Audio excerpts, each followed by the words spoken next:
कोल्हापूर महापालिका निवडणुकांच्या पार्श्वभूमीवर सध्या शहराच्या भवितव्यावर चर्चा सुरू आहे।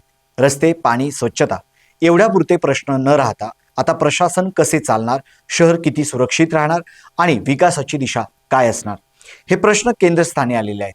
अशा परिस्थितीत महायुतीचा जाहीरनामा समोर आलेला आहे। हा जाहीरनामा केवळ आश्वासनांची यादी आहे की शहराच्या कारभारासाठीचा रोडमॅप, याचा सखोल आढावा घेणारं हे विश्लेषण पाहूया।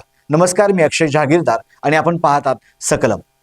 कोल्हापूर महापालिकेच्या पार्श्वभूमीवर प्रसिद्ध झालेला हा महायुतीचा जाहीरनामा केवळ निवडणुकीपुरते आश्वासन न देता शहराच्या प्रशासन, पर्यावरण, पायाभूत सुविधा आणि सामाजिक जीवनाला एक नवी दिशा देण्याचा दावा करतो।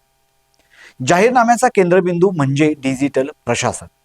MYKMC या एकाच ॲपवरून जन्म, मृत्यू दाखले, बांधकाम परवाने, घरपळा, बस पास, गाळे, भाडे अशा सर्व सेवा देण्याची मांडणी या नागरिकांचा वेळ वाचवणारी आणि भ्रष्टाचार रोखणारी ठरू शकते।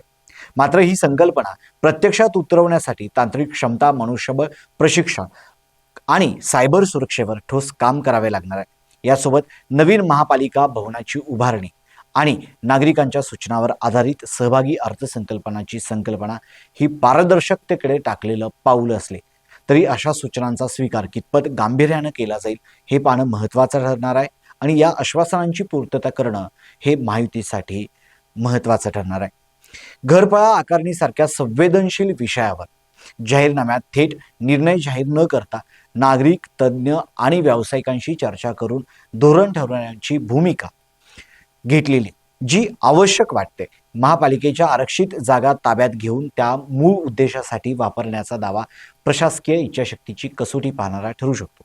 शिक्षणाच्या बाबतीत महापालिकेच्या शाळांसाठी तज्ज्ञ समिती नेमण्याची आणि यशस्वी मॉडेलच्या आधारे सुधारणा करण्याची मांडणी सकारात्मक आहे। या जाहीरनाम्यातले मुद्दे अतिशय पारदर्शक वाटतात। पर्यावरणाच्या मुद्द्यावर पंचगंगा नदी प्रदूषण मुक्त करण्यासाठी अमृत योजनेअंतर्गत ड्रेनेज व मलनिसारण प्रकल्प तसेच रंकाळा तलावाचा नैसर्गिक सौंदर्य जपत विकास करण्याचा दृष्टिकोन दीर्घकालीन शहर हितासाठी महत्त्वाचा आहे।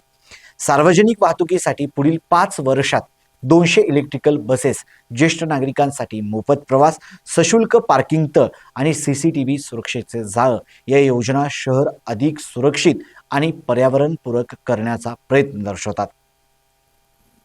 या सर्व मुद्द्यांवरती महायुतीला ठोसपणे काम करावं लागणार आहे। क्रीडा, कला आणि संस्कृतीच्या माध्यमातून कोल्हापूरची ओळख जपण्याचा प्रयत्नही या जाहीरनाम्यात दिसतो।